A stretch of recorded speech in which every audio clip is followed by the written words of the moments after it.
working on something innovative, or an entrepreneur, apply to be a guest at www.coruzant.com/brand. Welcome to the Digital Executive. Today's guest is Ruby Kolesky. Ruby Kolesky is the CEO of Joyous, a cloud-based AI platform that helps organizations get actionable feedback on specific operational topics through private one-on-one chats at scale. The platform then automatically delivers a detailed action plan for leaders to execute with no manual work required. Ruby first set out to be a stand-up comedian, but when that didn't work out, she became a software engineer instead. That mix of humor, curiosity, and a deep understanding of people, combined with a strong technical skill, has shaped her approach to building human-centered technology. She's known as a forward-thinking product and data science leader and a new kind of technology executive who blends strategy, empathy, and innovation to drive meaningful change. Well, good afternoon, Ruby. Welcome to the show. Hey, Brian. Great to be here.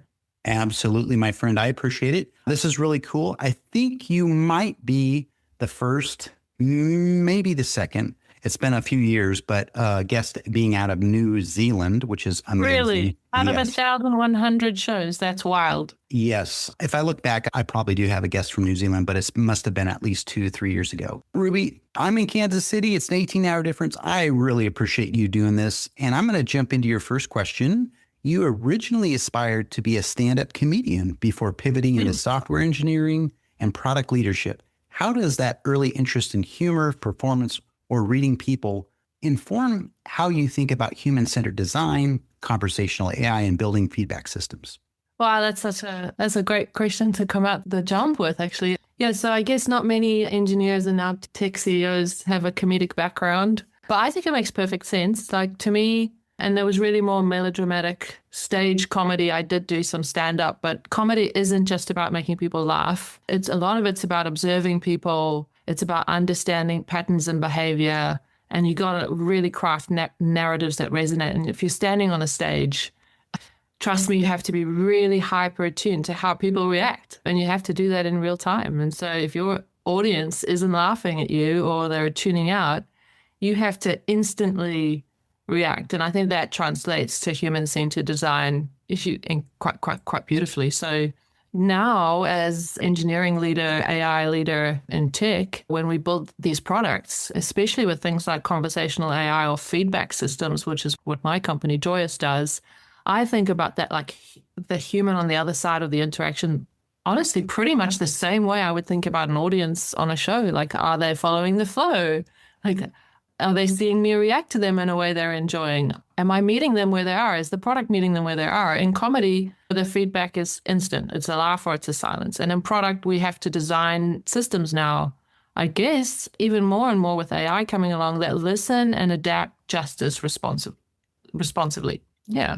That's awesome. Thank you. And I like the analogy. And it's cool, your background in comedy there.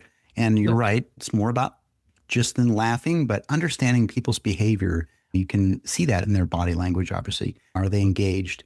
And your transition to tech and AI, same thing, right? In product, are your customers engaged? What are they really feeling? Are you actually listening to their feedback? I think that's awesome. So I appreciate that.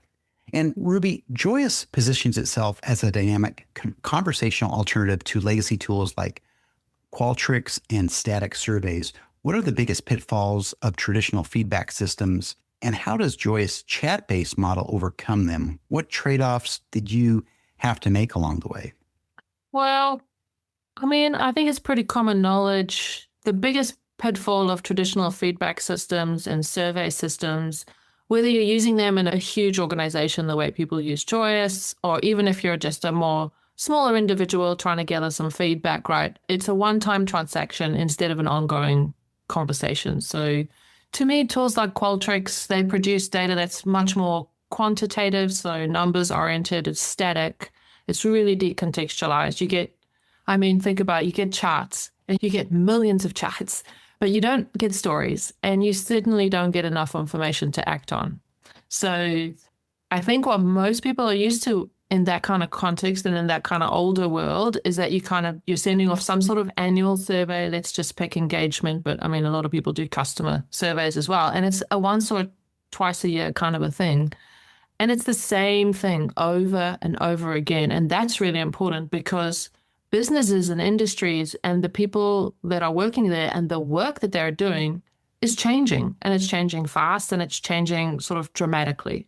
And so when you're asking me, how does Joyous overcome that? Well, I mean, that's what's been honestly just really interesting. With Joyous, you see, we took like a fundamentally different approach from the beginning.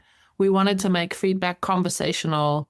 We wanted to make it lightweight and focused on what's like happening at that moment, not just for the business, but for the employee too.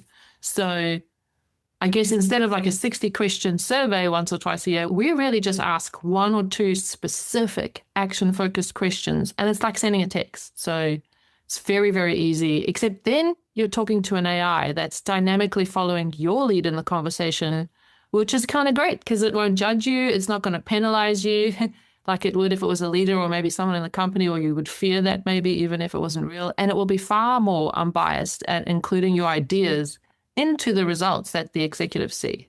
So I think that shift takes feedback from a much more like reporting board level mechanism to like a meaningful operating system that drives both growth and innovation, but really at like a very human level, it just makes people's jobs easier to do. Yeah. And I mean, I think you asked about trade-offs along the way. Well, I guess people are really conditioned to those surveys as much as there are flaws with them. So for us, we had to really rethink, well, they're used to seeing metrics and numbers and like that's their, I guess, KPI. We had to rethink how to measure impact when the signals are way more qualitative because we're looking for the actionable thing to do. We're looking for the action plan. We're looking on how that can impact a business. So the evidence for us is much more about how many actions are surfaced, how many people are contributing ideas, how many ideas are they contributing? And then what are the dollar impact of those ideas and how long does it take to realize those? And it's interesting, right? Because people don't think of this as a way to use feedback. They've been conditioned to use it for measurement. So I think for us, it's been a journey in opening up people's minds to that possibility. And for me, like getting the technology to do what we wanted to do, you'd think it'd be easy or it was a slam dunk, but the AI side of things has just been such a significant hill to climb, especially with us. We're trying to do something consistently, securely, super high quality. We work with the world's biggest organizations and have been for years. And like no one else is doing what we can do today. And that was extremely hard. Yeah, I would say it's been quite a ride, but I think it's a lot better, way better than surveys. For sure. I absolutely agree on that. Working in this space for a long time, doing service desk surveys twice a year, I totally get it. And that is the traditional pitfall, as you mentioned, in these systems. It's a one-time transaction. It's decontextualized. There's not enough information. And again, it's the same thing over and over again. What I like about your platform, though, it's that action-focused questions. It's feedback real time. Using AI, obviously, it'll be a lot more unbiased as well, which I really appreciate. So you're doing a great job there. I appreciate that. And Ruby, the next question, despite leading an AI company, you believe human contact will become premium as organizations over-automate interactions. Could you elaborate on that tension where automation is smart and helpful versus when human touch must be preserved, especially in employee experience or frontline feedback? Yeah, it's like such a hot topic for me. Like it's on my mind, honestly, just all the time. It's a real personal bugbear of mine. I mean, if you go look at our website, bejoyous.ai, right at the bottom on the footer, we have there that we use AI to help humans and not replace them.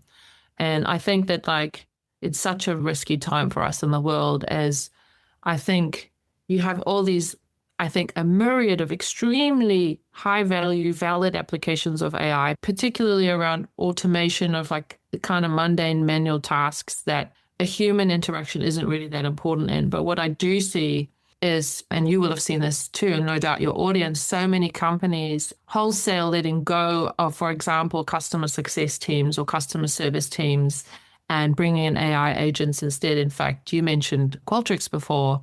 And I always joke to my team about them saying that they're building AI agents to bring empathy at scale. And I would say that is a crock of, because You can't tell me, let's just say, for instance, in a really important critical moment in your journey as a customer, let's say you're about to miss a flight or something really bad has happened and you're very stressed about it and you try to connect with an organization to get yourself through that really difficult moment. The last thing you want to be doing is talking to a bot.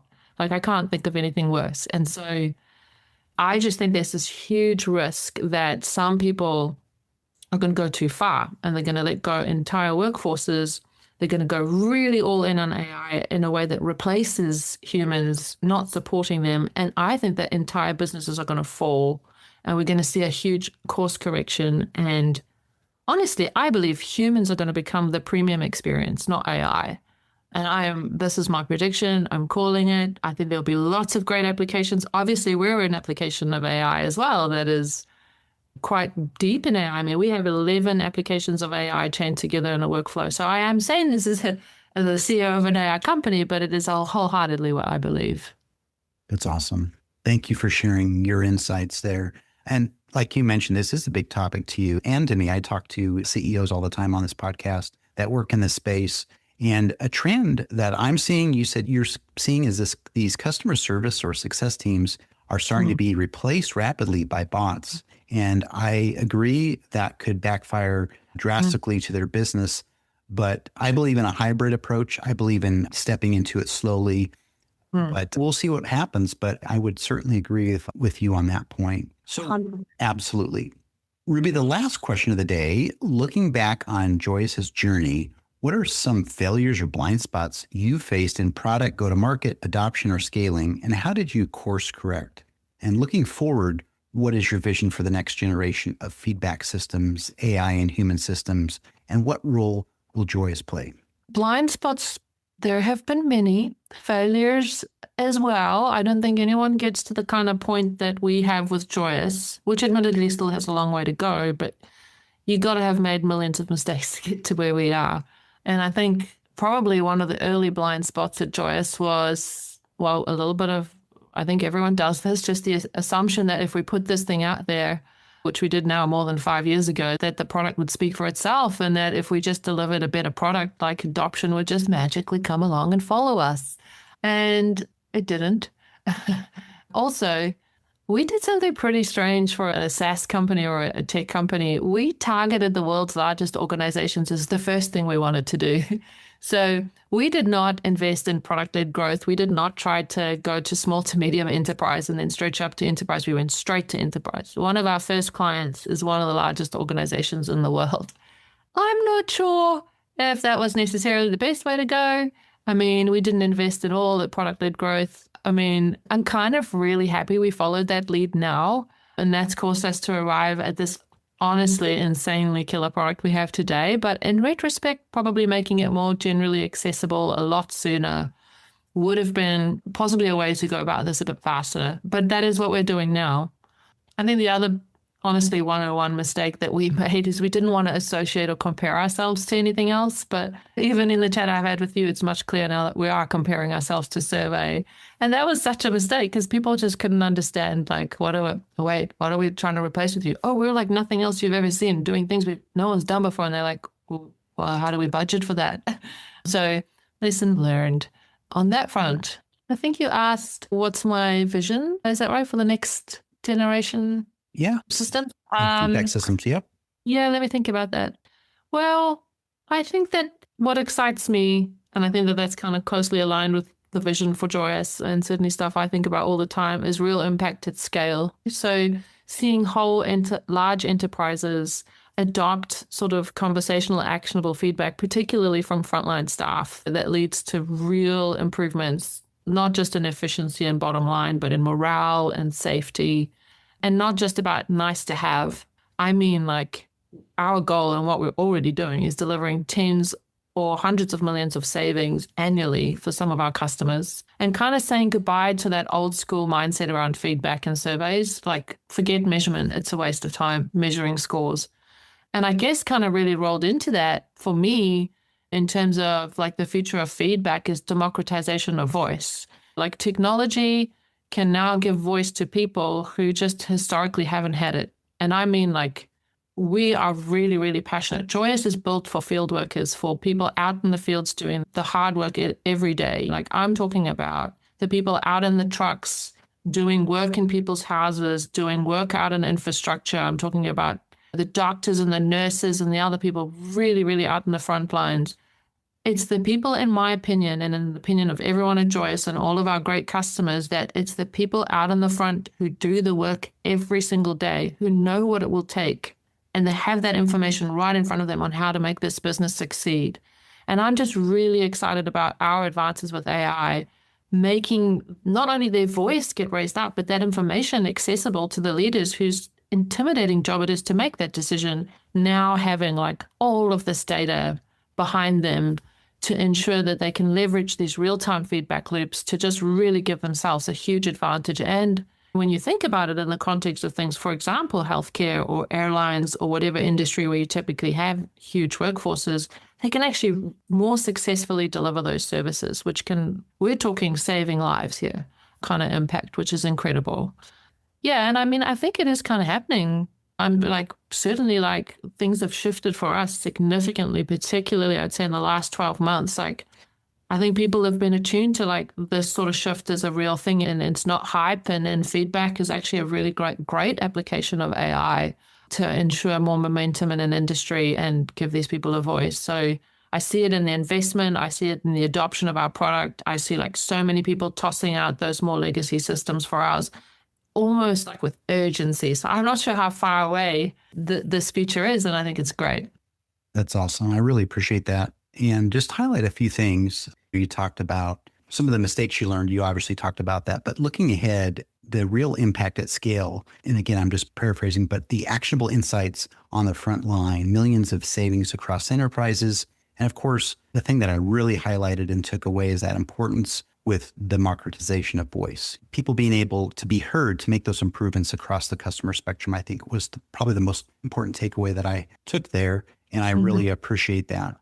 Ruby, it was such a pleasure having you on today, and I look forward to speaking with you real soon. I really enjoyed the conversation. Those were very good questions, and I have loved meeting you. So thank you so much, and goodbye from the future. Absolutely. Bye for now.